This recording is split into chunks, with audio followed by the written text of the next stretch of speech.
Moses says, God's ways are judgment. A God of truth without iniquity, just and right is he. You missed your shout right there. Come a little closer. In other words, God is fair.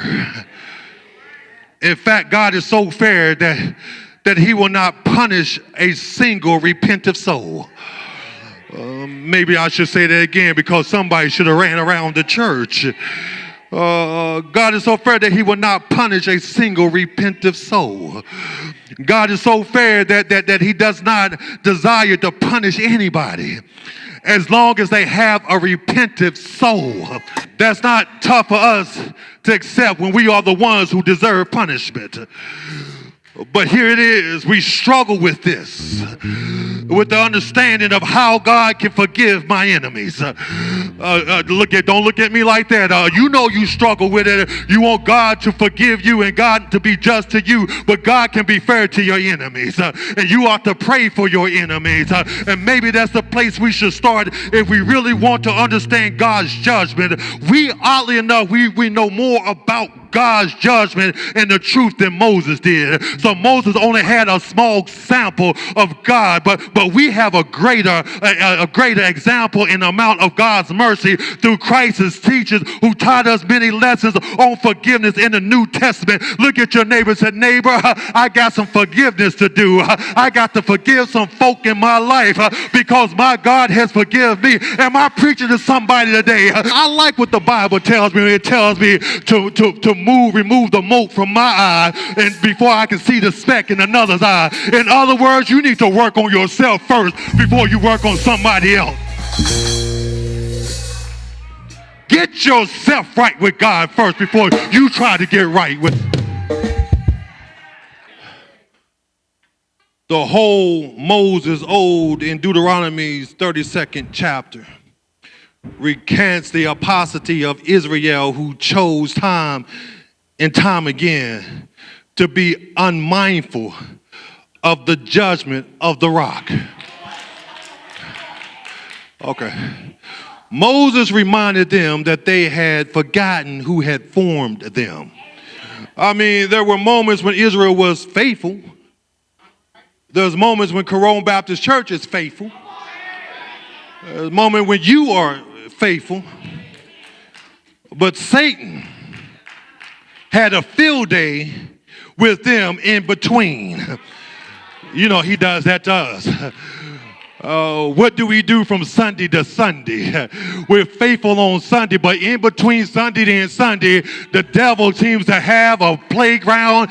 And if it wasn't for the Almighty God whose judgment is fair and final, we'll be lost. We be burdened and hindered and corrupted and stuck in our own polluted ways. The point that Moses made, and the point that Moses made about the Almighty God, but it's not about the Almighty God, it's about us. Can you see it in the text? Do you see when he describes mankind as a perverse and crooked generation? Moses says, we have corrupted ourselves and we are stained. Quiet. He calls them spots. We are so stained that without Christ, we would not even be able to recognize ourselves as God's own. Moses' ode affirms God's character.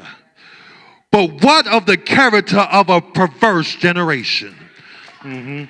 What does a perverse generation look like?